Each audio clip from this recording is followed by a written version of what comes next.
जे डिप्लोमाचे रेग्युलर विद्यार्थी आहे ज्यांनी सेकंड सेमिस्टरची किंवा फोर्थ सेमिस्टरची एक्झाम दिलेली आहे आणि त्यांना आता सेकंड इयर आणि थर्ड इयरमध्ये ॲडमिशन घ्यायचं आहे, त्या विद्यार्थ्यांसाठी महत्त्वाची सूचना आहे की तुमची जी ॲडमिशन प्रोसेस आहे सेकंड इयर आणि थर्ड इयरची ती तुमचा रिझल्ट लागल्यानंतर MSBT बोर्डाचा रिझल्ट लागल्यानंतर सुरुवात होईल किंवा त्याची अप्रॉक्सिमेट डेट असेल जुलैचा पहिला वीक किंवा दुसरा वीक.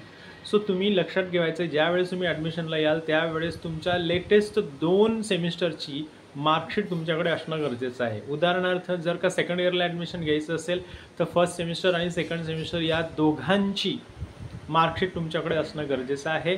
आणि समजा थर्ड इयरला जर तुम्हाला ॲडमिशन घ्यायचं असेल तर तुमची थर्ड सेमिस्टर आणि फोर्थ सेमिस्टरची मार्कशीट तुमच्याकडे असणं गरजेचं आहे. ही झाली तुमची डॉक्युमेंट्सच्या बाबतीत. फीसच्या बाबतीत बोलायचं झालं तर फीस ओपन कॅटेगरीसाठी 9,000च्या जवळपास असणार आहे, OBC कॅटेगरीसाठी 6,000च्या जवळपास असणार आहे, SC ST कॅटेगरीसाठी 4,000च्या जवळपास असणार आहे. आणि ही सर्व फीस ऑनलाईन SBIचं जे पेमेंट पोर्टल आहे त्याच्याद्वारे घेतली जाणार आहे. आता दुसरी महत्त्वाची गोष्ट, जे विद्यार्थी डिटेन झालेले होते फर्स्ट इयरमध्ये किंवा सेकंड इयरमध्ये त्यांच्यासाठी सूचना आहे की त्यांचं पण ॲडमिशन हे त्याच शेड्यूलमध्ये होणार आहे. म्हणजे जुलैच्या फर्स्ट वीक किंवा सेकंड वीकमध्ये जे शेड्यूल ऑफिसद्वारे लावलं जाणार आहे की कोणत्या दिवशी कोणत्या डिपार्टमेंटचं ॲडमिशन होणार आहे त्यानुसार तुम्ही ॲडमिशन घ्यायचं आहे. जे विद्यार्थी डिटेन होते त्यांना रीॲडमिशन घ्यायचं आहे, त्यांनी जेवढी फीस भरलेली आहे त्याच्या पावत्या घेऊन यायच्या आहेत. त्यांच्याकडे जो रिझल्ट अवेलेबल असेल फर्स्ट सेमिस्टरचा असून देत किंवा थर्ड सेमिस्टरचा किंवा सेकंड सेमिस्टरचा तो रिझल्ट त्यांनी घेऊन यायचा आहे, एनरोलमेंट नंबर घेऊन यायचा आहे आणि आपलं ॲडमिशन करून घ्यायचं आहे.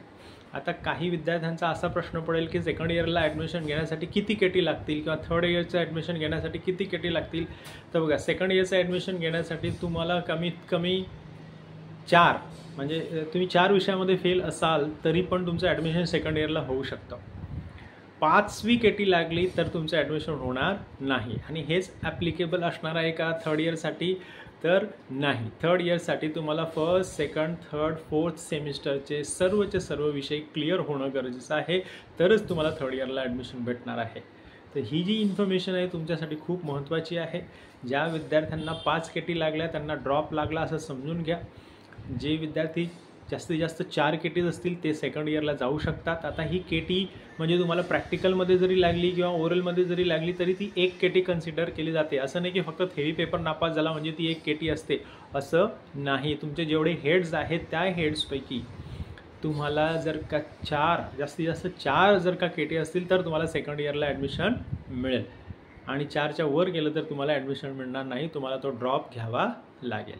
आय होप की ही माहिती तुमच्यापर्यंत उपयुक्त असेल आणि यानुसार तुम्ही ॲडमिशन करायचं आहे सेकंड आणि थर्ड इयर्स डिप्लोमा इंजिनिअरिंगसाठी. गुड लक.